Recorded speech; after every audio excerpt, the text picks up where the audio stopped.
प्रसाद रोज की पूजा में दक्षिणा नहीं चढ़ाई जाती और अनुष्ठान में आप दक्षिणा चढ़ाएं, लेकिन भोग के तत्पश्चात आपको चढ़ाना है ऋतुफल। ऋतुफल में केला ले लें आप। कल भी मैंने निवेदन किया है केला ऋतुफल में, या फल नीर्या अफला अपुष्पा याश पुष्पणी, इसका नाम ऋतुफल है। वो ही फल चढ़ाइए जो जिस ऋतु में फल चल रहा होता है। लोग कभी कभी पूजा में दूसरे ऋतु के फल को चढ़ा देते हैं। इसका मतलब ऋतु फल इसलिए देवता उसी फल से ज्यादा प्रसन्न होते हैं जो उस ऋतु में उस मौसम में जो फल चलता है। आपके खाने में तो आप इस समय अप्रैल के महीने में हैं और आप नवंबर का फल खा लेंगे, अक्टूबर का खा लेंगे। आज कोल्ड स्टोरों में रख दिया जाता है फलों को, और ये स्वास्थ्य के लिए बहुत ज़्यादा हानिकारक है। वही फल खाइए, वही अन्न लीजिए जो उस ऋतु के हिसाब से चलता है। उसके लिए सर्दी में बाजरा वरदान है, लेकिन वो गर्मी में फायदा नहीं है, क्योंकि सर्दी में बाजरा उसकी ऋतु में चल करके आता है और वह फिर गर्मी में नहीं है। तो जो चीज ऋतु की है उस समय ली जाए तो वो ज्यादा फायदेमंद है। तो इसमें ऋतु फल इसलिए लिखा गया है कि जिस ऋतु में आप पूजा कर रहे हैं उस ऋतु के जो फल है, एक केला ऐसा है जो कि हर ऋतु में उपलब्ध होता है, हर ऋतु में पाया जाता है। माता रानी केले से बड़ी प्रसन्न होती है। या फल नीर्या फला पुष्पायास पुष्पणी बृहस्पति प्रशस्तानो मंचन्त्व गुंहसः। ओम श्री महाकाली महालक्ष्मी महासरस्वती स्वरूपाई त्रिगुणात्मिकाई दुर्गा देव्यै ऋतु फलम समर्पयामि। ये रोज रोज थोड़े ही बताऊं, आज बोले देता हूं, कल से मोबाइल पर खोल करके अपने आप ये पूजा करते रहिएगा। ऋतु फल चढ़ाने के बाद अब है पूंगी फल। पूंगी फल संस्कृत का शब्द है, हिंदी में इसको कहते हैं सुपारी। एक पान का पत्ता लीजिए, उस पर सुपारी रखिए, लवंग और इलायची रखिए और फिर माँ को चढ़ाइए। ओम आद्राम यह कर्णीम यष्टिम सुवर्णाम हेम मालिनीम सूर्याम मृण्मयीं लक्ष्मी जात वेदोम आवह। ओम श्री महाकाली महालक्ष्मी सरस्वती स्वरूपाई त्रिगुणात्मिकाई दुर्गा देव्यै पूंगी फल तांबूलम समर्पयामि। छोड़ दीजिए। यह छोड़ने के तत्पश्चात दक्षिणा चढ़ा दीजिए। दक्षिणा का क्या करोगे? लास्ट में कन्या को बांट देना या किसी पंडित जी पुजारी जी को दे देना। उस दक्षिणा को अपने काम में मत लेना। उसका भी मंत्र है दक्षिणा चढ़ाने का। हिरण्य गर्भः संवर्ताग्रे भूत जात भद्रे काशीत सदाधार पृथ्वी धाम देवाम कस्मई देवा हविका वेदेम महा। ओम श्री महाकाली महालक्ष्मी महासरस्वती स्वरूप त्रिगुणात्मिकाई दुर्गा देवी दक्षिणाम द्रव्य दक्षिणाम समर्पयामि। ये कर दो। इसको करने के तत्पश्चात फिर क्या करना है? फिर आरती करनी है। आरती के बाद क्या करना है? आरती के बाद प्रदक्षिणा है, परिक्रमा है, पुष्पांजलि है। और पुष्पांजलि के तत्पश्चात क्या करना है? उसके तत्पश्चात कोई भी कुछ स्तुति करनी है, प्रार्थना करनी है माता जी को। और प्रार्थना के बाद क्या करना है? बताया जाता है कि 9 देवताओं को वंदन प्रणाम करते हुए उसके बाद क्या करना है? उसके बाद कुमारी पूजन करना है, कन्या पूजन करना है। कन्या पूजन के बाद क्या करना है? बटुक पूजन। नवरात्रा में कन्या पूजन की जितनी महत्वता है, बटुक छोटे बच्चों की पूजा करने का भी उतना ही महत्व है, उसको बटुक पूजन कहते हैं। ये मैंने एक विधान बताया नवरात्रा में। इस तरीके से आरती के तत्पश्चात क्या है? आरती जैसे ही आपने पूरी की है उसके बाद प्रदक्षिणा पुष्पांजलि है। उसके तत्पश्चात क्या है?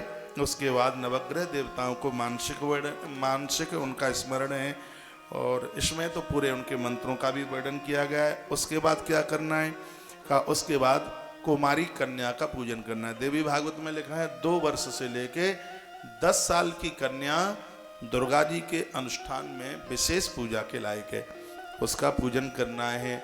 उसके तत्पश्चात क्या करना है? उसके बाद में बटुक पूजा करनी है, छोटे बच्चों की पूजा करनी है। उनका भी 2 साल से लेके 12 साल तक के बच्चे की पूजा की बात कही गई है। बटुक पूजन। बटुक पूजन के बाद में क्या करना है? पायस बलि। इसमें खीर बनाई जाती है, खीर बनाई जाती है। इसमें और वह खीर किसी वृक्ष के नीचे रख दी जाती है सकोरे में भर करके। इसको पायस बलि कहते हैं। इससे घर की अलाय बलाय ये सबरी चीजें ये सब समाप्त हो जाती हैं, किसी पेड़ के नीचे रखवा दी जाती है। इसको कहते हैं पायस बलि। उसके तत्पश्चात क्या होता है? उसके तत्पश्चात फिर आपको पाठ करना है, तो उसमें पूजा की पुस्तक की पूजा होती है। इतना पूजन होने के बाद में ये नहीं है कि सबसे पहले आप सुबह जगते पाठ करने के लिए बैठ गए और मैया जी को स्नान ध्यान बाद में करा रहे हैं। ये मैंने एक विधि बताई है और मैं इसी विधि के ही अनुसार करता हूं। इतना पूजा होने के तत्पश्चात कन्या पूजन आपने कर लिया, बट पूजा कर ली, पायस बलि कर ली। उसके बाद में फिर जिस किताब पर आप पूजा कर रहे हैं उसमें पुस्तक पूजन की बात कही गई है। पुस्तक पूजन किया गया। और यदि आपके घर में कोई ब्राह्मण आया है कराने के लिए, तो इसमें वर्णन है कि पुस्तक पूजा के तत्पश्चात ब्राह्मण पूजा का विधान बताया गया है। जिन लोगों को यहाँ पर कथा के यजमान बने हैं और जिनके यहाँ पर पाठ चल रहे हैं, पाठ इतना बढ़िया हो रहा है कि समाधि लग रही है पाठ सुनते सुनते।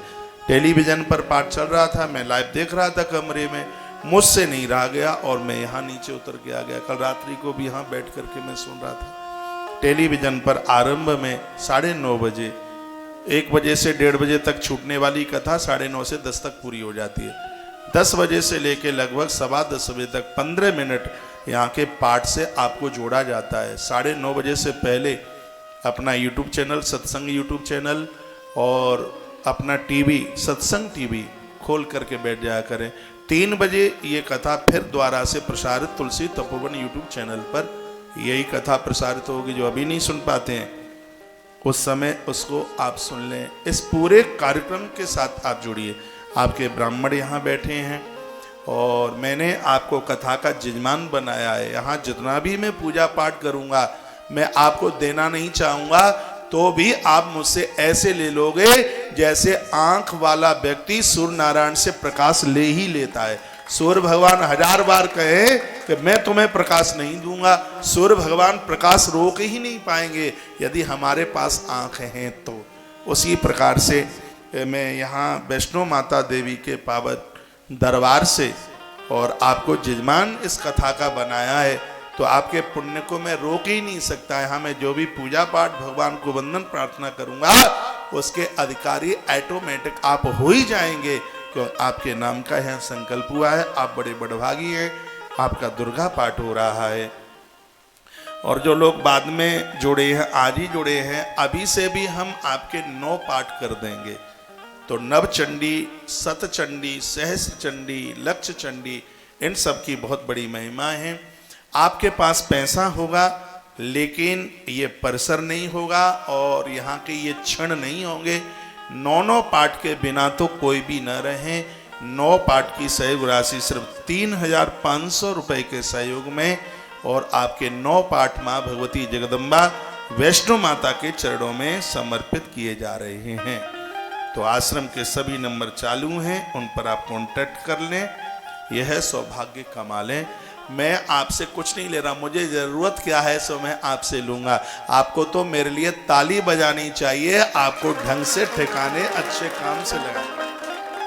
जो आज एक पूजा की पद्धति आपके बीच में रखी हुई है, इसमें तो कथावाचक के पूजन का वर्णन किया गया, तो अपने घर से ही पूजन कर लो महाराज। हाँ, ब्राह्मण के पूजन की बात कही गई है, मानसिक भाव से अपने घर से ही कर लीजिए। इतना करने के बाद ध्वजा का पूजन होता है। मंदिर में आपने ध्वजा न रखी हो तो कृपया ध्वजा रख ले और उसमें ध्वजा का पूजन होता है। ओम महाध्वज नमः सर्वोपार्शाशे गंध अक्षत पुष्पम समर्पयामि, ऐसा बोल करके वह पूजन ध्वजा का भी पूजन कर लिया जाता है। इस प्रकार से उसके तत्पश्चात फिर हवन का विधान है, यज्ञ करने का विधान है और आने वाले समय में वह भी विधान आपके बीच में मैं परोस दूंगा। और बाद में कह देना न मंत्रम नो यंत्रम तदपिच न जाने स्तुति महु। पूरा और कुछ भी नहीं आता तो इतना याद कर लो, न मंत्रम नो यंत्रम तदपि च न जाने स्तुति महु। हे माँ, नाम से मंत्र आता है, न तंत्र आता है, न स्तुति आती है, पाठ पूजा कुछ भी नहीं आता। जितना भी हमने किया माँ आपकी प्रेरणा से किया है और आपकी प्रसन्नता के लिए किया है। टूटा फूटा जो भी है उसको आप स्वीकार कर लें। मत समापात की नास्ति पापग्नि तो समा नहीं, एवं ज्ञात्वा महादेवी यथा योग्यम तथा कुरु। ये पूजा की एक विधि आपके बीच में मैंने रखी। अब मैं आपको कथा की तरफ से लेकर के चलूंगा। माता के चरणों में 2 पंक्तियां समर्पित करते हुए, जो कि मेरी बड़ी फेवरेट पंक्तियां हैं। मन ले के आया माता रानी के भवन में, बड़े आनंद के साथ में इनको गुनगुनाते हुए। और जितना भी मुझे टेलीविजन पर भक्त जगत सुन पा रहा है, आश्रम के नंबरों पर आप जुड़ करके, और मैं कहूँगा माता वैष्णो देवी के इस दरबार से आप न चूकें।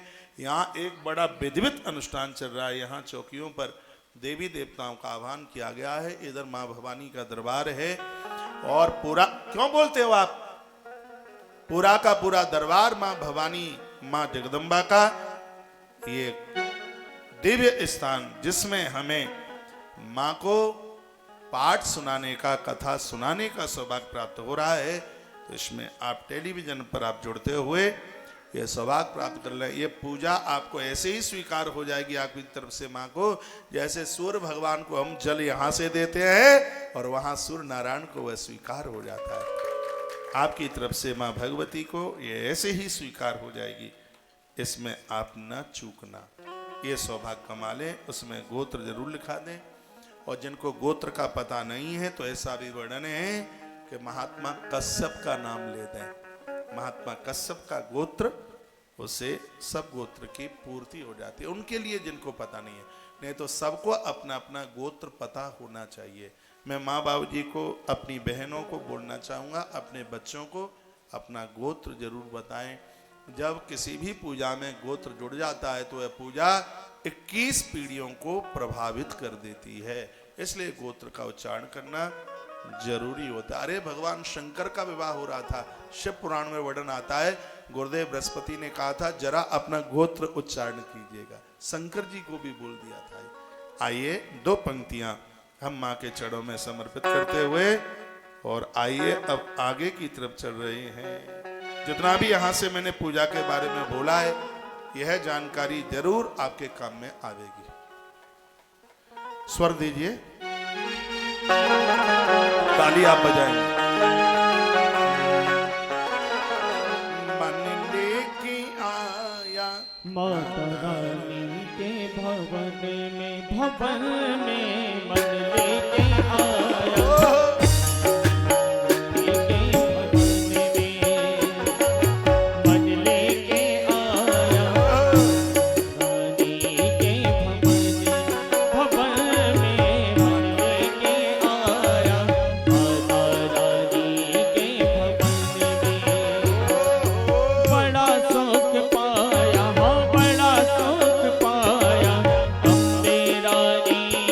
भवन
पर्वत जहाँ पे तूने शक्ति का रूप दिखाया, भक्तों ने वहीं पर मैया तेरे नाम का भवन बनाया। बड़ा सुख पाया, हाँ बड़ा सुख पाया, अम्बे रानी के भवन में मन लेके आया। माता रानी के भवन में मन लेके आया। माता रानी के भवन में जय जय माँ अम्बे माँ, जय जय माँ जगदम्बे माँ, जय जय माँ अम्बे माँ, जय जय माँ जगदम्बे माँ। हाँ।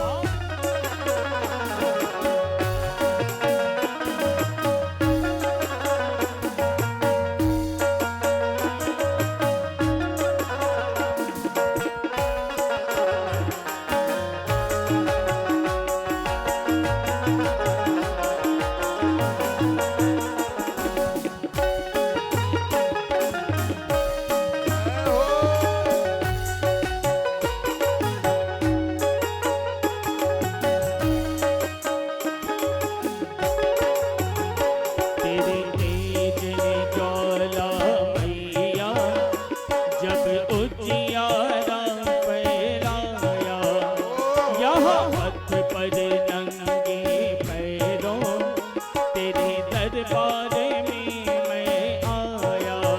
हो तेरी जगमग ज्योत के आगे श्रद्धा से शीश झुकाया। तेरी भवन की शोभा देखी सोने का छत्र चढ़ाया।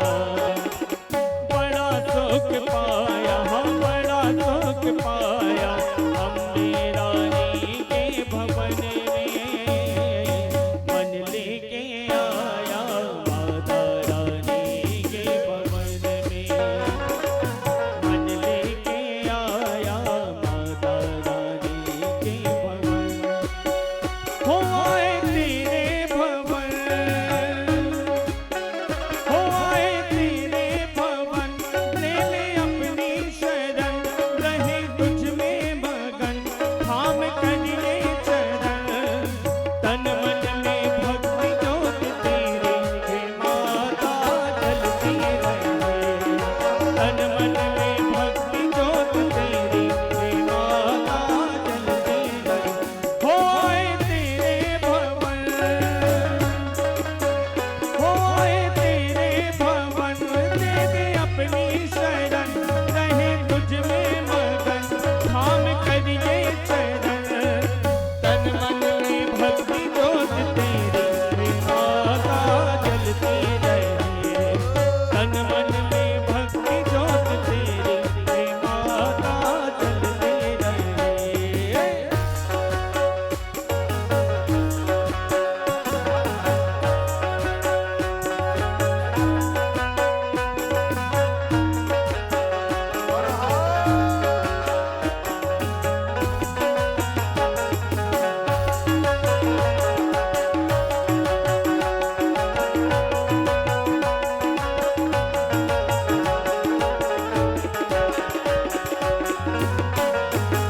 हे चिंतपूर्णी माता, तेरी महिमा सबसे न्यारी। हो दिए कालिदास को दर्शन, तो भक्तों की है प्यारी। जो महिमा तेरा चिंतन, तो चिंता हर ले सारी।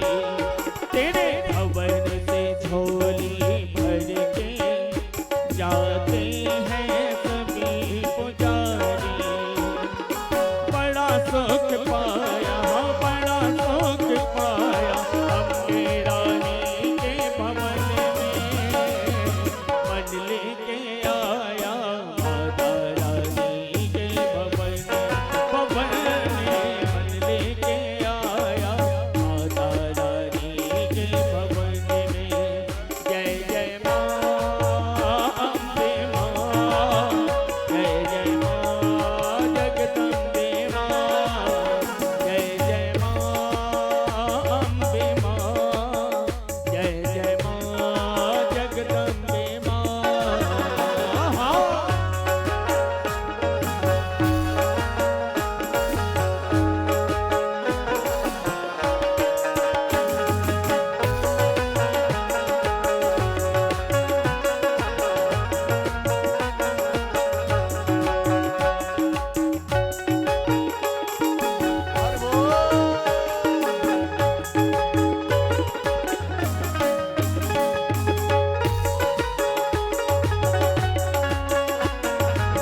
पाया, बड़ा सुख पाया।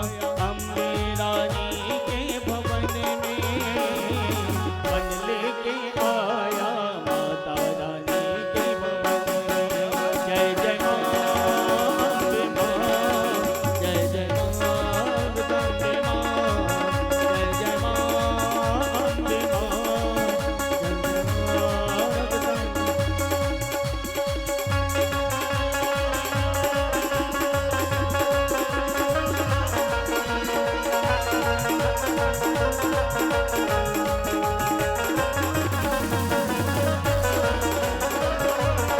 हे जीवे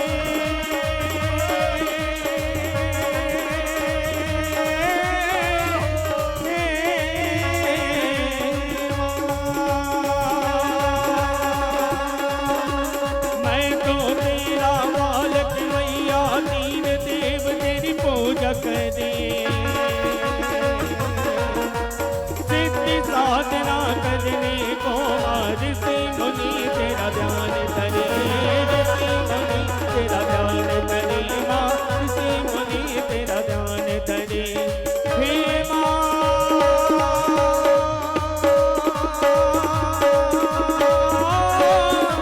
हे माँ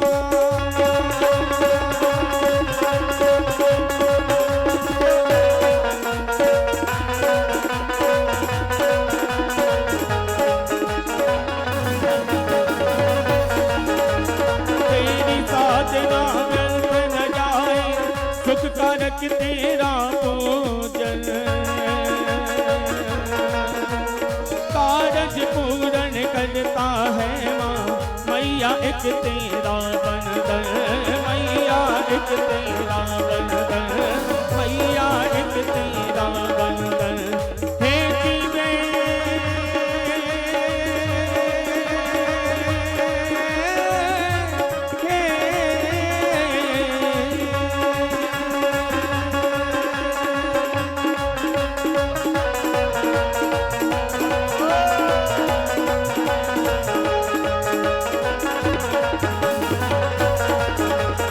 हर दिन हर पल माँ तेरी करुणा एक समान बरसती है। तेरी ये संतान मात मेरी तेरे हृदय में बसती है, माँ तेरे हृदय में बसती है, माँ तेरे हृदय में बसती है। हे माँ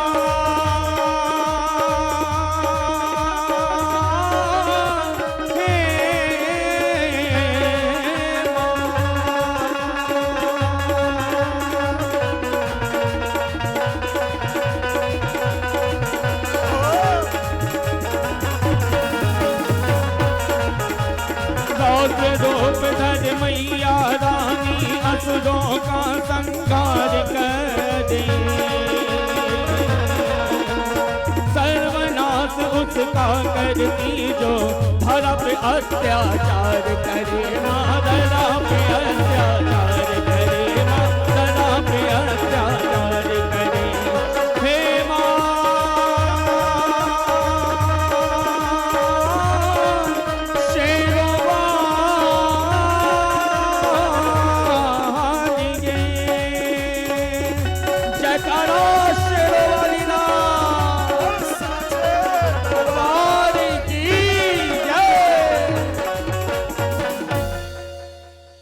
वैष्णो देवी मैया की जय हो।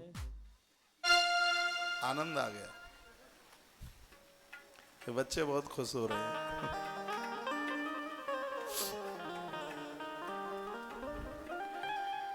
कुछ बातें लिखने के लायक हैं, वो जरूर लिख लीजिए।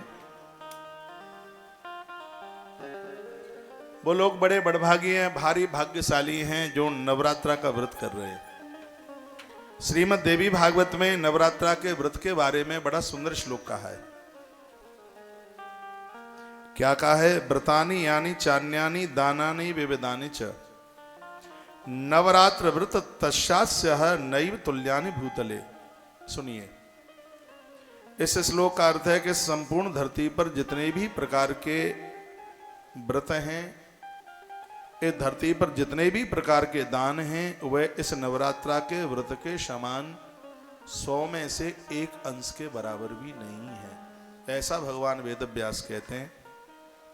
वो कहते हैं यह व्रत सदा धन धान्य को प्रदानित करने वाला है, बेटियों को अच्छा घर वर देने वाला और स्त्री को पति का सुख देने वाला व्रत है, जिसको नवरात्रा का व्रत कहते हैं।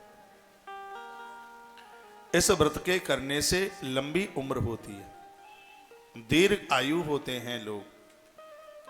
इस व्रत को व्रतानी यानी चान्यानी दानानी विविधानि च नवरात्र व्रत तस्यास्य नैव तुल्यानि भूतले। इस धरती पर नवरात्रा के व्रत के बराबर कोई व्रत ही नहीं है। भगवान व्यास कहते हैं जो अपना सर्व प्रकार से कल्याण चाहते हैं उन स्त्री पुरुष को, बच्चे और बूढ़ों को नवरात्रा का व्रत करना ही चाहिए। इस व्रत के करने से संतान सुख की वृद्धि होती है, आयु और आरोग्यता मिलती है और मौत के तत्पश्चात व्यक्ति स्वर्ग मोक्ष को प्राप्त होता है। ये महिमा इस व्रत की धन धान्य प्रदम नित्यम सुख शांति वृद्धिदम। आज मैंने कथा का आरंभ ही यहीं से किया था कि यह है नवरात्रा लोगों को सुख समृद्धि देने वाली है। उसका श्लोक है ये धन धान्य प्रदम नित्यम सुख शांति वृद्धिदम आयु आरोग्यदम चैव स्वर्गदम मोक्षदम तथा। जिंदे जी व्यक्ति सुख शांति समृद्धि के साथ जीवन जीता है, लंबी उम्र में जीवन जीता है, मृत्यु के बाद वह मोक्ष को प्राप्त होता है। इतनी बड़ी महिमा नवरात्रा व्रत की है।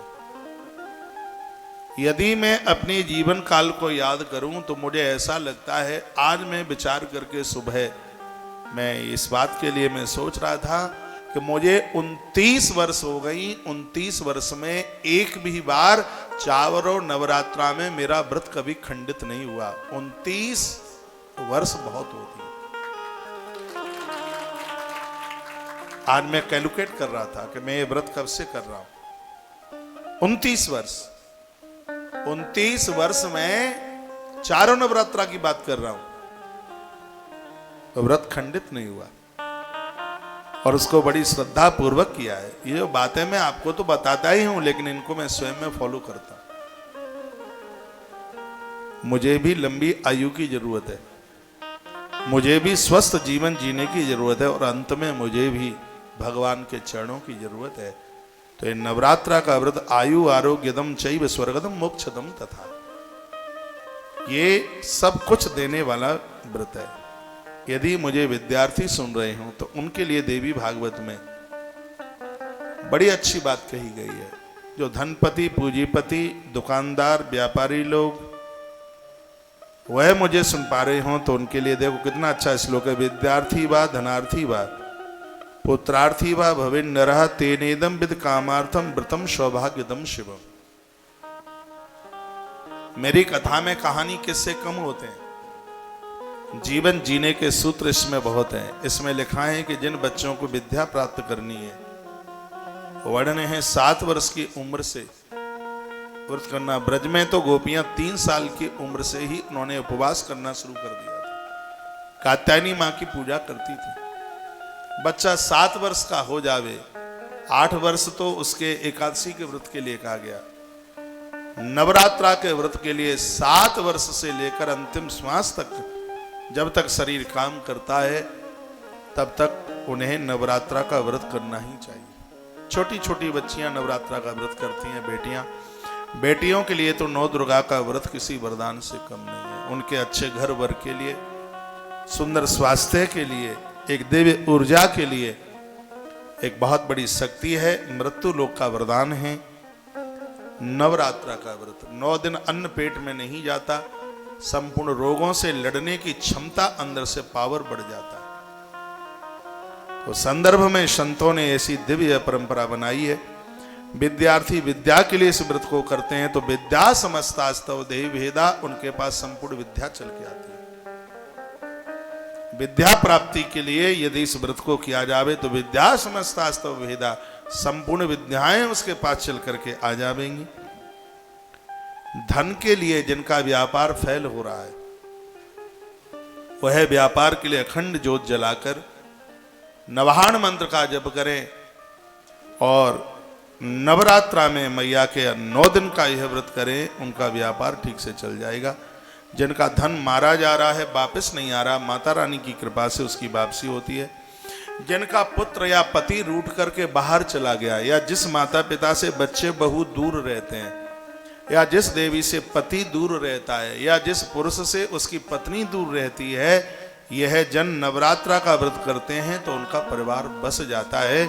ऐसा इस ग्रंथ में लिखा हुआ है। पहले श्लोक बोल रहा हूँ, उसके बाद में इसका व्याख्यान कर रहा हूँ, क्योंकि बिना प्रमाण दिए मुझसे कोई बात आती नहीं है। तो इसमें यह स्पष्ट तरीके से वर्णन किया गया है कि जिनका पुत्र कहीं दूर चला गया है, पति दूर चला गया है, तो इस सौभाग्य के लिए उस घर में नवरात्रा का अनुष्ठान होना ही चाहिए।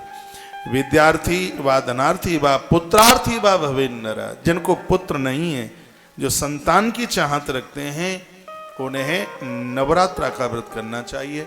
गर्भ में संतान जान के खत्म हुई है या अनजान के खत्म हुई है, जघन्य अपराध है। मैं मातृशक्ति के चरणों में प्रार्थना करके कहना चाहूँगा कि भ्रूण हत्या ये पाप नहीं है, पाप का बाप है, ये जघन्य अपराध नहीं होना चाहिए। श्रीमद् देवी भागवत में वर्णन है। इस महापाप के उद्धार के लिए नवरात्रा का व्रत ही एक श्रेष्ठ अनुष्ठान है। इसलिए मातृशक्ति को, नारी शक्ति को नवरात्रा का व्रत करना ही चाहिए। पुरुषों को तो करना ही चाहिए, लेकिन माताओं को भी विशेष रूप से यह व्रत करना चाहिए।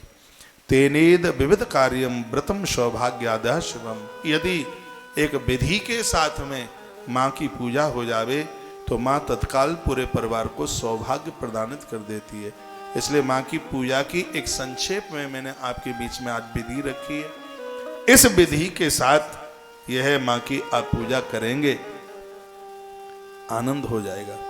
नीचे के श्लोक में लिखा है, विद्यार्थी सर्व विद्या वै प्राप्नोति व्रत साधनात् राजभ्रष्टो नपो राज्यम सममाप्नोति सर्वदा। जो बच्चा बार बार पढ़ाई में फेल हो रहा है, कहते हैं ना, 1 नंबर से रह गया, आधे नंबर से रह गया, क्लास में फेल हो गया और एग्जामिनेशन थिएटर में पहुंच करके सब कुछ भूल गया, उसके लिए नवाहन मंत्र का जप और नवरात्रा का व्रत बहुत ज्यादा प्रभावशाली है। इसमें वर्णन है, किसी राजा के राज्य के ऊपर किसी ने अधिकार कर लिया है, किसी की जमीन जायदाद के ऊपर किसी ने अपना अधिकार कर लिया है और वह बेईमानी, कभी कभी घरों में बेईमानी हो जाती है। भाई भाई की संपत्ति को अपने काबू में, अपने कब्जे में कर लेता है। उस संपदा को मुक्त करने के लिए नवरात्रा का व्रत धरती पर किसी वरदान से कम नहीं है। ये इन श्लोकों में वर्णन किया। राजभ्रष्टो नपो राज्यम समाप्नोति सर्वदा। जिसकी संपदा छिन रही है, लोग कब्जा किए हुए हैं, उन लोगों को मां भगवती जगदम्बा का व्रत, नवरात्रा का व्रत उन्हें जरूर करना चाहिए। सब कुछ उनका अपना हो जाएगा, संसार के कष्टों से मुक्त हो जाएंगे। ये जितने भी पहाड़ी भाई बहन मेरे सामने बैठे हैं, बुरा तो नहीं लग रहा है मैंने आपको पहाड़ी बोल दिया? हाँ, अब बोल तो दिया, बाद में सोच रहा हूं कहीं बुरा तो नहीं लग रहा है। आपको मालूम है पहाड़ों में रहने वाले देवता होते हैं, तो मैंने आपको देवता और देवी समझ के ही बोल दिया है, कहीं आप ऐसा ना सोचना। आपको मेरी भाषा समझ में आ रही है? अब यहाँ की तो लैंग्वेज मुझसे आती नहीं है, मैं तो अपनी यहाँ की टूटी फूटी सी जैसी है वह मैं बोल रहा हूँ। और यदि आप मेरी भाषा समझ रहे हैं तो इसका मतलब है आप बहुत विद्वान हैं, आप पढ़े लिखे हैं, आप सजग हैं, आप समझदार हैं। कोशिश तो ऐसी ही मैं करता हूँ कि बात समझ में आ जाए। मैं ही अपनी व्यासपीठ से एक बात बोलता हूँ, वक्ता कितना भी विद्वान हो, कितनी भी उसने डिग्रियां प्राप्त की हों, लेकिन उसकी भाषा श्रोता के पल्ले नहीं पड़ती तो वो वक्ता नहीं है। 2 पैसे का भी बढ़िया वक्ता वो तभी हो सकता है जब उसकी भाषा श्रोता के गले उतर जाए, उनको समझ में आ जाए।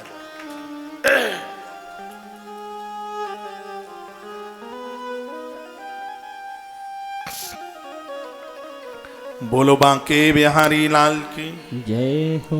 भले ही हम माँ के दरबार में बैठे हैं, बांके बिहारी जी को नहीं भुला पाते। क्यों? क्योंकि इस दरबार तक हमें बिहारी जी ने ही तो भेजा है। बेटा एक बार भगवती जगदम्बा वैष्णो माता को कथा सुना के आ जा। भगवान की प्रेरणा से हम आप सबके प्रतिनिधि बन करके यहाँ तक पहुँच गए हैं और आयोजन का अद्वितीय दिवस का आनंद ले रहे हैं। प्रथमम शैलपुत्री च द्वितीयम ब्रह्मचारिणी, ये दूसरा रूप है माता का। माने कन्या रूप में बहुत साधना, बहुत तपस्या करी है। ब्रह्मचारिणी, ईश्वर में समाहित हो जाना, ये माँ का दूसरा रूप है। साधना शिखर तक पहुंच जाए, ये माता का शैलपुत्री पहला रूप। और जब साधना शिखर पर पहुंचती है तब हम ईश्वर में समाहित हो जाते हैं, फिर हम ईश्वर से अलग नहीं हो पाते। तृतीयम चंद्र घंटा, जिसका व्याख्यान कल तीसरे दिन में करूंगा। अभी श्रीमद् देवी भागवत से जो अद्भुत जो बातें हैं वो सुन लीजिए। 12:35 हो रही हैं, 1 बजे कथा कटअप हो जाती है, लगभग 1:30 बजे तक यहाँ आरती वगैरह होती है। तो 2-3 बातें हैं मैं आपको बोल दूं। शाम को आरती में इतना आनंद होता है, सैकड़ों यहाँ दिए जलते हुए होते हैं, वो सब आप भक्तों के निमित्त ही जलाते हैं। 3 आरतियां होती हैं, पहले गणेश जी की, फिर माता जी की, फिर हनुमान जी की, क्योंकि माँ के दरबार में हनुमान जी ध्वजा लेकर के चलते हैं। तो यहाँ पर तीनों आरतियां होती हैं। कल भी बहुत आनंद आया और एक आध भजन मैया का गा लेते हैं। और वह फेसबुक आचार्य कौशिक महाराज पेज पर आप जुड़ते हुए और फेसबुक पेज पर जुड़ करके इस माता रानी के दरबार से, वैष्णो देवी धाम से इस आरती का रोज आनंद लिया करें। उस समय आप अपने अपने मंदिर में हुआ करें, आरती जला करके और माँ की आरती उतारें। ये तो शाम की पूजा है। सुबह यहाँ ठीक 6:30 बजे हर हालत में पाठ चालू हो जाता है, उसको भी फेसबुक पर लाइव टेलीकास्ट किया जाता है। टाइम मिले तो मोबाइल खोल के रख दो अपने घर में, और आपके घर में यहाँ से दुर्गा पाठ गूंजता रहेगा, आनंद होता रहेगा। 1 बजे जैसी कथा कटअप हो, जो टीवी पर जितने भी भक्त सुन रहे हैं वो सत्संग टीवी के यूट्यूब पर इस कथा को जितनी देर तक चले सुने। 3 बजे फिर ये कथा तुलसी तपोवन यूट्यूब चैनल पर आरंभित हो जाती है, शुरू हो जाती है, तो उस पर आप सुने। जितने भी भक्त लोग इस समय वृंदावन पहुंच रहे हैं, तो छोटा सा आश्रम है परिक्रमा मार्ग में, तुलसी वन आश्रम, वहाँ संपूर्ण प्रकार की गतिविधियाँ सब चल रहा है। मेरे पीछे से और बढ़िया तरह से चलता है, ऐसी बात नहीं है कि पीछे से ना चले, ठीक से चलता है। आप वृंदावन जाते हैं तो तुलसी वन आश्रम आप जरूर जाइएगा, आश्रम को अपना आशीर्वाद दे के आइए। इस समय मैं मंगल भवन धर्मशाला जो कि कटरा में ही है, माता रानी के रास्ते में है, ये कार्यक्रम वहाँ से चल रहा है। जितने भी भक्त लोग जम्मू से या कटरा से या कठुआ आसपास से चल करके आते हैं, शाम तक मैं उनको मिलूंगा। कल मुलाकात नहीं हो पाएगी क्योंकि कल मैं 3 बजे ऊपर माँ के दरबार के लिए प्रस्थान करूंगा, मुझे लौटते लौटते रात हो जाएगी। कल हमारा प्रस्थान है माँ के दर्शन करने के लिए। आज छुट्टी का दिन है, रविवार है शायद, क्या है आज रविवार है। और यहाँ तो जब भी आप जितने बजे आ जाते हैं, मैं कोशिश करता हूँ उतने ही बजे आपसे मिलने के लिए। तो कथा तो आप टीवी पर भी सुन लेते हैं, यहाँ आप बड़ी श्रद्धा लेके आते हैं और आप मिलने के हिसाब से आते हैं। आप जितने बजे पहुँचते हैं, मैं पूरी कोशिश करता हूँ उतने ही बजे आपसे मिलने के लिए। आज आप काफ़ी भाई बहन आए हैं और आरती के तत्पश्चात एक बार फिर मैं आपसे जरूर मिलूँगा। यहाँ के स्थानीय जन भी हमें जो सुन पा रहे हैं, तो ये आपको पता है कि 23 महीने से तो आप टीवी से जुड़े ही हुए हैं। ये कथाएं सेवा का एक कार्य बन चुकी हैं। और हाँ, कल एक आध मैसेज भी था। यहाँ मेरा फ़ोन तो काम कर नहीं रहा, लेकिन आश्रम के सभी नंबर चालू हैं, आपका सहयोग वहाँ लिखा जा रहा है। वहाँ से लिस्ट मेरे पास आपकी, कल मैंने भूषे के लिए यहाँ से अनाउंस किया है, आपके काफ़ी नाम आए हैं। आज कल में एक आध दिन में वो लिस्ट यहाँ से आपको सुना देंगे। ऐसी दिव्य जगह से आपके नाम बोले जाते हैं, तो आनंद की तो बात है ही।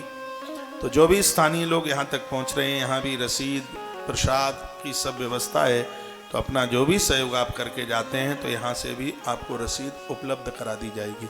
कभी आप सिर्फ वृंदावन भी चल के आइए, वृंदावन में बहुत मलूक लगता है, बहुत अच्छा लगता है। ठाकुर श्री बिहारी जी का वो पावन धाम है, जहाँ पहुँच करके ऐसा लगता है कि हम अपने निज घर में चल करके आ गए हैं।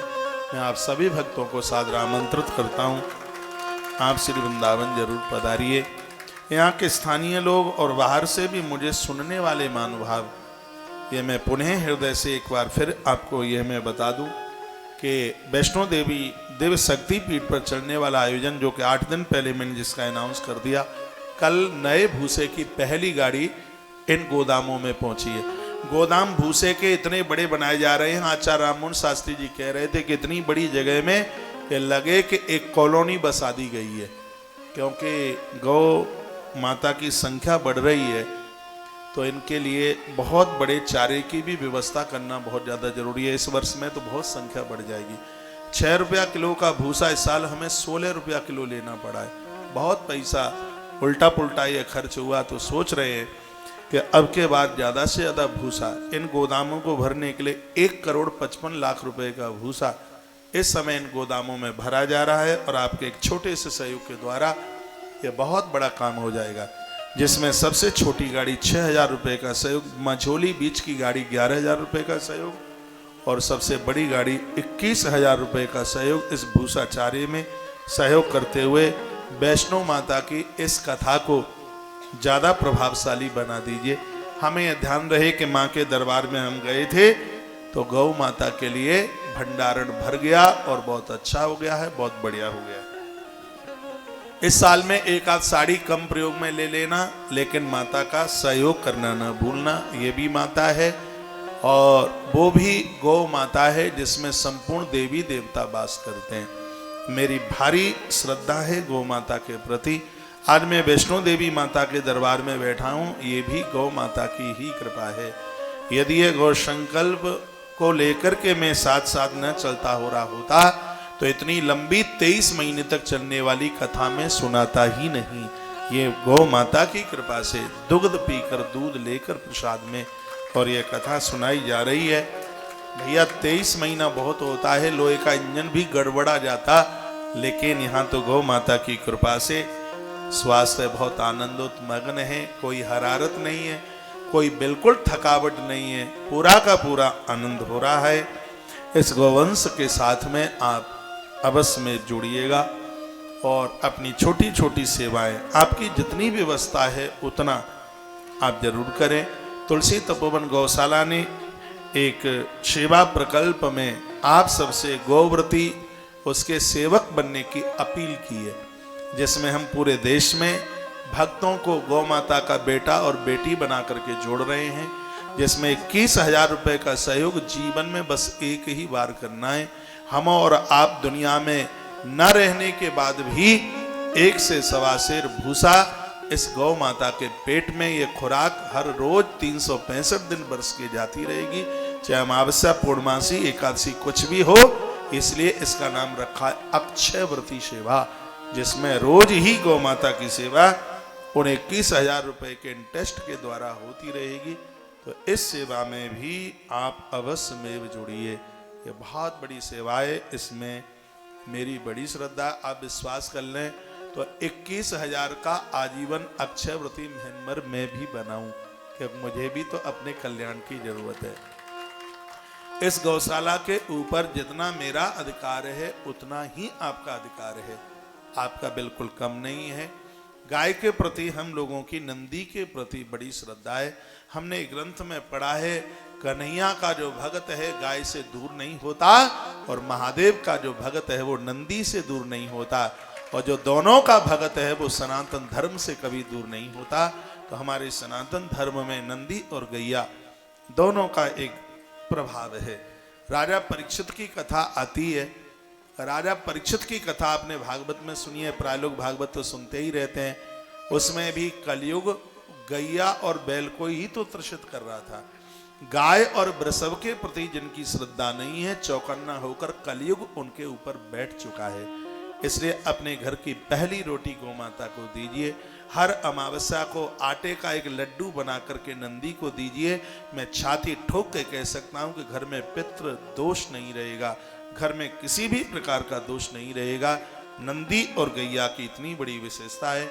इसलिए तुलसी तपोवन गौशाला 1 लाख गौवंश के लिए निर्माण कर रही है, गाय के लिए, और 25,000 नंदियों के लिए लिए वो नंदीशाला के निर्माण में लगी हुई है। तो इस सेवा कार्य में आप भी जरूर जुड़ें। जब तक पूरा देश नहीं इसमें जुड़ेगा तब तक यह कार्य अपनी पूर्णता को नहीं छू सकता। नंदीशाला के निर्माण में हम भक्तों से सिर्फ एक नादिया के लिए 6,000 रुपए का सहयोग ले रहे हैं। गौ माता के लिए थोड़ी छत कम लगती है, जगह कम लगती है, तो उसके लिए 5,500 रुपए का सहयोग ले रहे हैं। उसकी लड़ोई इत्यादि और जमीन के साथ एक नंदी के लिए जमीन निर्माण, उसकी लड़ोई पूरे के लिए सिर्फ 11,000 रुपए का सहयोग ले रहे हैं।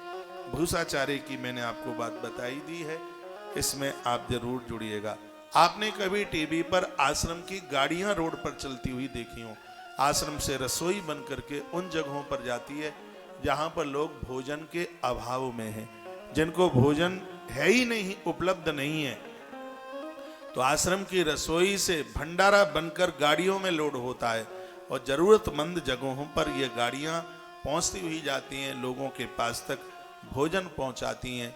इस कार्य में आश्रम जोड़ तोड़ से लगा हुआ है और उस भोजन के लिए 1 वर्ष के लिए सिर्फ 2,400 रुपए का सहयोग और सैकड़ों वर्षों के लिए सहयोग सिर्फ 51,000 रुपए का सहयोग लेकर के इस सेवा को आगे के लिए बढ़ाया जा रहा है। इन सभी सेवा कार्यों में, सेवा प्रकल्पों में आप जुड़ते हुए और यह सौभाग्य जरूर कमाएं। गाड़ी की है इसमें कुछ, तो आप इन सेवा कार्यों में आप जुड़ते हुए इन सेवाओं को आप ताकत दीजिए। आने वाले समय में तो तुलसी तपोवन गौशाला एक बहुत बड़ा कैंसर हॉस्पिटल बनाने के लिए जा रही है। कार्य इतने अद्भुत हो रहे हैं, ये तो आने वाले समय में सोने के पन्ने पर इतिहास लिखा जाएगा कि हमने मानवीय जीवन जी करके इस सृष्टि के लिए, इस धरती के लिए क्या काम किया। हमारा खुद का तो खर्चा भैया कुछ है ही नहीं, कुछ खर्चा नहीं है। कोई टिकट बनवा देता है, कोई कपड़ा पहनने को दे देता है, जहां पहुंच जाते हैं गैया मैया वहां दूध की व्यवस्था कर देती है। दास का तो कोई खर्चा है ही नहीं। बड़ा आनंद में 3 धोतियां लेके आया हूं। हाँ, 3 धोती से पूरी कथा, बहुत आनंद के। कौन इतने थैला थूला लटकाता फिरेगा, इसी में पूरा आनंद हो जाएगा। मैं तो एक बार नहीं बहुत बार कहता हूं, जो हमारे ऊपर खर्चा करने को तैयार है, हमें 10-10 हजार की धोती लेके आ जाते हैं, मेरी जीजी मत लेके आओ। मैंने पूर्व में भी बोला है, हमें मत दो सोना चांदी, हमें मत दो काजू की बर्फी 1,000 रुपया किलो की। वहां जो खर्चा आप करते हैं 1,000 रुपए का भूसा गौ माता को डलवा दो, उसमें कल्याण है। ज्यादा मिठाई खवाओगे तो हमें डायबिटीज और हो जाएगी। हाँ, ज्यादा बढ़िया बढ़िया कपड़े पहनाओगे तो आकाश में और उड़ेंगे। ज्यादा बढ़िया बढ़िया पहनाओगे तो हमें बिगाड़ने के काम मत कराओ। हम तो ऐसे ही ठीक ठाक हैं। जो हमारे ऊपर आप खर्च करने को जा रहे हो, हमें सोना चांदी दे रहे हो, वो अपनी बहू बेटियों को दो, हमें तो हमारी गौ माता को भूसा दे दो। बस उसी में ही आनंद है। हर प्रकार से गौवंश बचना चाहिए। ये मैं नवरात्रा के आज दूसरे दिन पर मैं विशेष रूप से पूरे देश को प्रार्थना करना चाहूँगा कि गौवंश की सेवा के लिए इतना बड़े भूसा गोदाम भरे जा रहे हैं, उसमें आप अवश्य मेरे सहयोगी बनिए। अब मैं कथा की तरफ आगे बढ़ रहा हूँ। इतनी सी बात मैंने आपके बीच में बोल दी है। आश्रम के सभी नंबर चालू हैं, उसमें आप अपना नाम लिखा दें और आप कहाँ से सेवा, कितनी सेवा कर रहे हैं वो लिखा दें। कल परसों की लिस्ट मेरे पास आ गई है, लेकिन आज मैं कथा में ही पूरा टाइम देता हुआ कल परसों आपकी लिस्ट में बुलवा दूंगा। आज सभी भक्तों को मिलूंगा, कल मैं माँ के दरबार में आप सबका प्रतिनिधि बन करके माँ को धोख लगाने को जाऊंगा, माँ को प्रणाम करने को जाऊंगा। माँ को कहूंगा कि आपकी बेटियां अच्छे घर वर को प्राप्त करें, आपके घर में अच्छी बहू आवे और कोई भी परिवार बिना संतान के ना रहे। ये माँ को विशेष रूप से मैं प्रार्थना करूंगा, माँ को वंदन करूंगा, माँ को पूजन करूंगा। माता वैष्णो देवी के प्रति, माता रानी के प्रति मेरी बहुत श्रद्धा है और उस श्रद्धा की वजह से माँ ने कृपा करी है। माता ने अपने दरबार तक बुला लिया है। अनुष्ठान अद्भुत है। यहाँ से जो कथा हो रही है इसमें 9 पाठ तो आप सबके परिवार की तरफ से हो ही जाए। 9 पाठ का सहयोग एक विधि विधान के साथ सिर्फ 3,500 रुपए के सहयोग के साथ वैष्णो देवी जैसे धाम पर आपको नवचंडी करने का सौभाग्य प्राप्त हो रहा है। एक पाठ की सहयोग राशि आप सबको बताइए, तो 9 पाठ हो जाए तो ये तो बहुत बड़ी बात हो गई है। उसके लिए भी आप नंबर आश्रम के चालू हैं, उस पर अपना नाम और गोत्र लिख करके भेज दीजिएगा। यहाँ संकल्प हो जाएगा। सुबह से लेकर रात्रि तक यहाँ पर जो अद्भुत कार्यक्रम, अभी 3 बजे फिर पाठ शुरू हो जाएगा। फेसबुक पर फिर उसको लाइव टेलीकास्ट दिखाएंगे। घर में बैठ करके इस पाठ को आप सुनेंगे तो बिल्कुल समाधि जैसी लगेगी। पूजा की विधि आज मैंने कुछ संक्षेप रूप में बताई है। रोजाना आप इस विधि के साथ में माता रानी की आप पूजा कर सकते हैं। एक बार जयकारा बोलो बांके बिहारी लाल की। माता रानी को दुगना नींबू और प्रिय है। माता रानी को संतरा बहुत प्रिय है। संतरा, कहीं मौसमी संतरा, ये माँ की पूजा में क्या क्या चीज में अभी ये सब बोले देता हूं। मेरे पास पूरा ग्रंथ खोला हुआ रखा है। रक्त चंदन माँ को अति प्रिय है।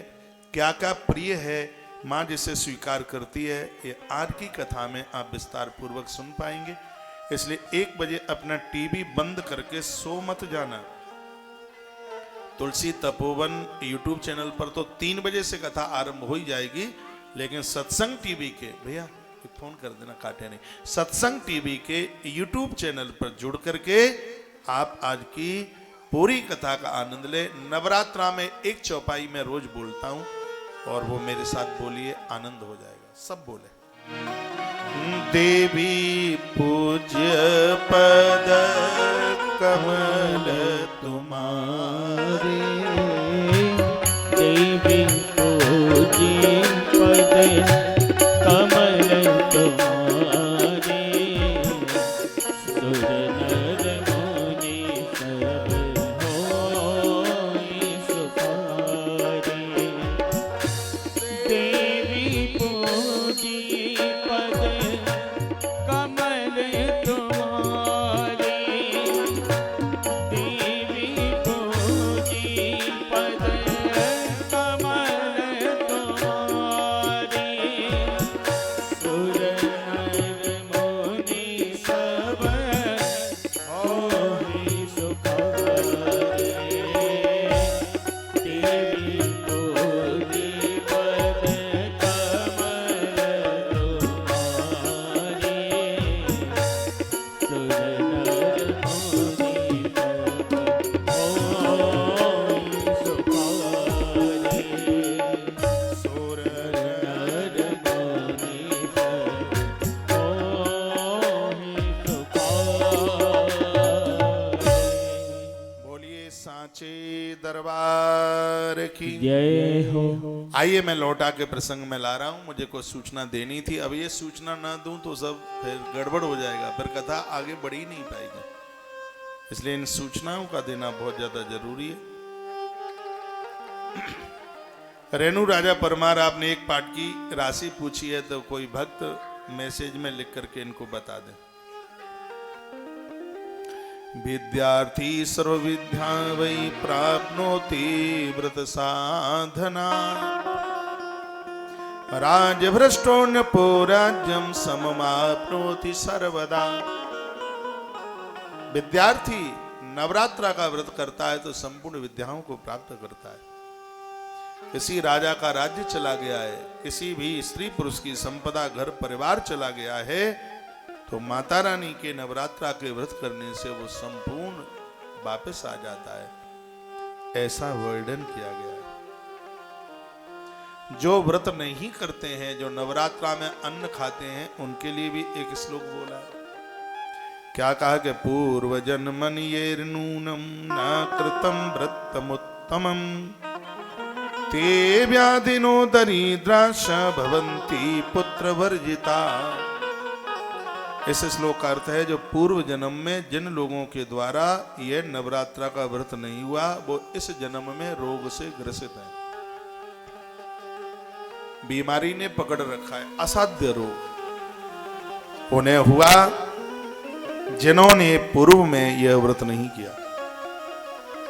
वह गरीबी का सामना कर रहे हैं। और इसमें तो ये लिखा है, वर्णन किया है, नवरात्रा का व्रत यदि न हुआ तो आने वाले समय में वह स्त्री पुरुष संतान के लिए दर दर के हो जाते हैं, संतान उन्हें प्राप्त नहीं होती। नवरात्रा का व्रत करने से परिवार दिन दूना रात्रि चौगने के रूप में फलता फूलता है। और मेरी कोई बनावटी बात तो है नहीं, ग्रंथ मेरे सामने रखा है। अब मन में ये बात ना आ जाए हम तो कभी व्रत करते भी नहीं और हमारे यहाँ तो 4-4 बेटे हैं, बेटियां हैं, बेटे हैं, सब खजाना भरा हुआ है, किसी भी चीज की कोई कमी नहीं है। हम तो कभी व्रत करते नहीं, हमारे पास तो ये सब कुछ है। तुम्हारे पास सब कुछ है, आपने पूर्व में माता रानी को प्रसन्न किया है, माता के व्रत किए हैं, नवरात्रा व्रत किया है पूर्व में, ये उसका परिणाम है कि ये सब चीजें मिल गई हैं। आगे भी ये सब चीजें मिलती रहें, उसके लिए नवरात्रा का व्रत करते रहें। मैं निवेदन करना चाहूंगा, शरीर काम नहीं करता, ये बिल्कुल जरूरी नहीं है आप 50 साल व्रत करें। मैं तो ये कहूंगा आप 1 वर्ष करें, लेकिन करें जरूर। फिर शरीर काम नहीं करता है, आप छोड़ दीजिए, कोई दोष नहीं है।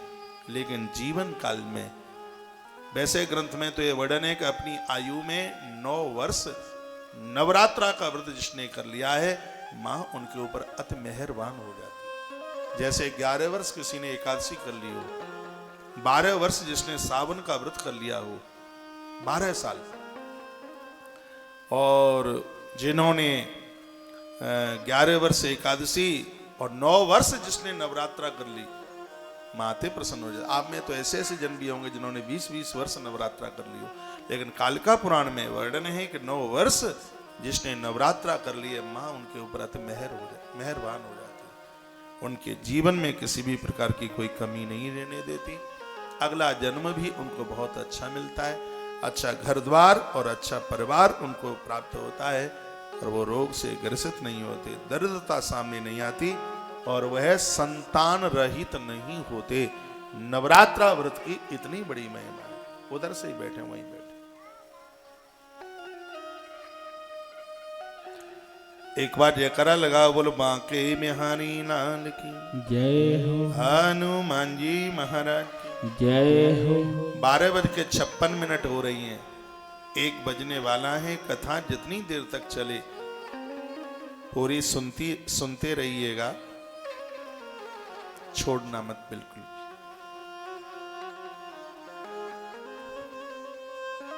हमें तो लग रहा था कि हम अकेले ही होंगे, कोई होगा ही नहीं। देखो आपकी संख्या बढ़ रही है, अच्छा लग रहा है। हमें दे दो, सब बाद में कर लेंगे, अभी बैठ जाओ, बैठ। कल एक श्रोता और लेके आना संग में। ऐसा ना हो कि संडे की छुट्टी की वजह से ही आप आए, अब आइए तो रोज आइए। हाँ, 4 लोग आए, बढ़िया, अच्छा लग रहा है। इस समय हम मंगल भवन धर्मशाला, जो कि कटरा की अद्भुत स्थान था, यहाँ बहुत अच्छा लग रहा है और मुझे बहुत अच्छा लग रहा है। यहाँ सकुन मेरा कमरे में मंदिर लगा हुआ है, मेरी पूरी पूजा चल रही है, तो कहीं से दूध भी आ जाता है। भाई विजय अग्रवाल जी दिल्ली, वो माता रानी के परम भगत हैं, हर महीने में उनका आना होता है। मुझे पता नहीं है कहाँ से आता है, देखो माँ की कृपा देके वो अपने आप ही आ जाता है सुबह। तो ये भी व्यवस्था हो रही है, कथा में आनंद हो रहा है। एक मैसेज में लिखा है तबीयत खराब होने के कारण इस बार हम व्रत नहीं कर रहे हैं। हाँ, स्वास्थ्य ठीक नहीं है तो कोई बात नहीं है। और जो बिल्कुल अन्न के पुजारी बने हुए हैं, जिनको 10 फुल्का सुबह और 5-7 शाम को चाहिए, और वो कभी व्रत ना करे, ये तो ठीक नहीं है। माता रानी को आप प्रसन्न कीजिए।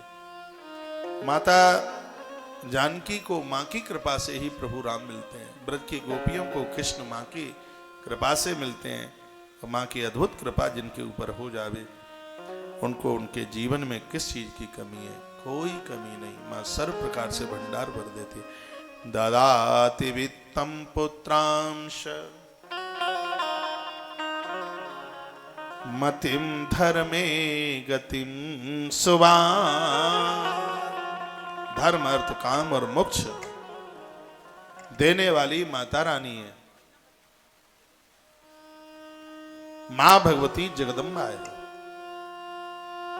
उसी मां की महिमा आप सुन रहे हैं कि पूर्व जन्मनि और नूनम ना कृतम व्रतमुत्तमम ते व्याधिनो दरिद्राश भवन्ति पुत्र वर्जिता। वर्णन है जो अगले जन्म में भी सुख संपदा नाती पोते पुत्रों के साथ एक संभ्रांत परिवार को प्राप्त करना चाहते हैं तो कृपया वो इस समय इस जीवन में माता रानी से दूर न जाए। आनंद की बात यह है कि पूरा घर व्रत नहीं कर सकता तो घर में से कुछ लोग तो करें जिसके द्वारा पूरे परिवार का कल्याण होगा। तो ऐसी अद्भुत बात श्रीमद् देवी भागवत में बताई जा रही है। ते व्याधिनो दर्शाशा भविंत्री पुत्र वर्जिता। जिनके घर में बच्चे बहुत अच्छे हैं, गरीबी नहीं है और रोग नहीं है, भगवान वेदव्यास लिखते हैं कि ये स्त्री पुरुष पूर्व जन्म में मां दुर्गा का नवरात्रा व्रत करके आई है, परिपक्व है, ऐसा भगवान वेदव्यास लिखते। जिनको कोई बीमारी नहीं है, दरिद्रता नहीं है और जिनके घर में बच्चे मलूक हैं, अच्छे हैं, संस्कारी हैं, तो स्पष्ट है कि पूर्व जन्मन ये नूनम, ये पूर्व जन्म में मां भगवती का नवरात्रा व्रत करके आए। इस जन्म में आप कर रहे हैं, इससे अगला जन्म सार्थक हो जाएगा, दिव्य हो जाएगा। बंद्याचया भविन्नारी विधवा धन वर्जिता अनुमा तत्र कर्तव्या नेयम कृतव्रती व्रतम।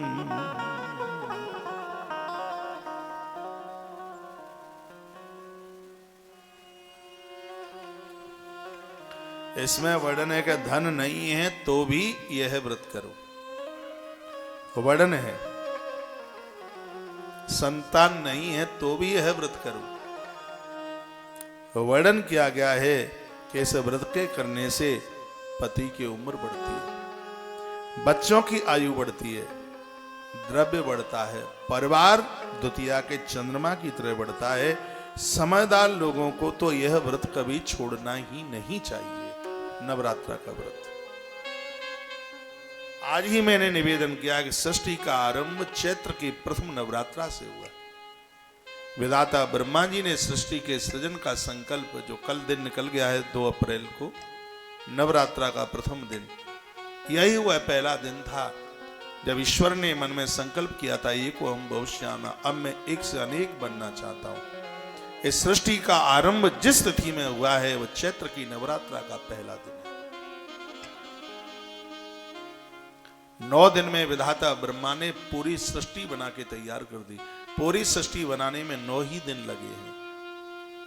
वो 9 दिन हमारे लिए अति पावन हो गए, अति पवित्र हो गए। ये 9 दिन में विधाता ब्रह्मा स्वयं रात्रि में साधना करते हैं। ब्रह्मा जी मां भगवती जगदम्बा को आराधना करते हैं। आगे इसमें कथा आएगी। नारायण की नाभि से कमल के ऊपर बैठे हुए ब्रह्मा 9 दिन मां भगवती जगदम्बा का स्मरण करते रहे। मां भगवती ने प्रकट होकर के और मधु और कैटभ का नाश किया। ये 9 दिन हमारे और आपके लिए अति पावन है, बहुत पवित्र हैं। ये 9 दिन की साधना में व्यक्ति अपना पूरा जीवन परिवर्तित कर सकता है। 9 दिन की साधना पूरे वर्ष भर में जितना ना मिले उतना ये 9 दिन में प्राप्त हो जाता है। इतनी बड़ी महिमा है ये 9 दिवस की, और 9 दिन में हम और आप बहुत आनंद ले रहे हैं। आइए 2 मिनट में मां के चरणों में वंदन प्रणाम करता हुआ, चलो बुलावा आया है, मेरी माता ने बुलाया है। आप नाचते बहुत अच्छा है। चलो बुलावा आया है, मेरी माता ने बुलाया।